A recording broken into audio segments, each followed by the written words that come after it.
Hello friend, मैं कुसुम राय। मैं अपने यूट्यूब चैनल पर आप सभी का स्वागत करती हूँ। दोस्तों, मैं एक सोहर का उठान गीत सुनाने जा रही हूँ। अगर आप लोग को अच्छा लगे तो लाइक सब्सक्राइब करना। एक तो हम गोर बाटी, दूसरे चाटा कोर बाटी, तीसरे चांदा सूरज बाटी, चौथे पलंग पर बैठी बाटी हो। बहिनी पचाए में बेटवा हो आए, पलंगिया से ना उतारब हो। बहिनी पचाए में बेटवा हो आए, पलंगिया से ना उतारब हो। बाहर से सासू आवे, हमका समझावत आवे, दोनों हथवा जोड़त आवे हो। बौहर आवत बाटे सासुरु तोहार, पलंगिया से उतर जाती हो। बौहर आवत बाटे सासुरु तोहार, पलंगिया से उतर जातू हो।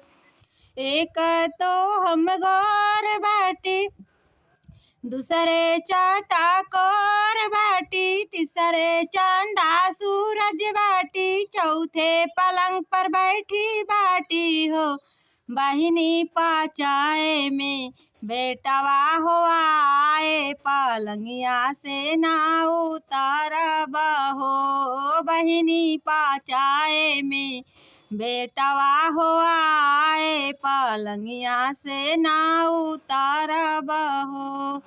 बाहर से जठनी आवे, हमका समझावत आवे, दोनों हथवा जोड़त आवे हो। छोटी आवत बाटे भासुरु तोहार, पलंगिया से उतर जाती हो। छोटी आवत बाटे भासुरु तोहार, पलंगिया से उतर जाती हो।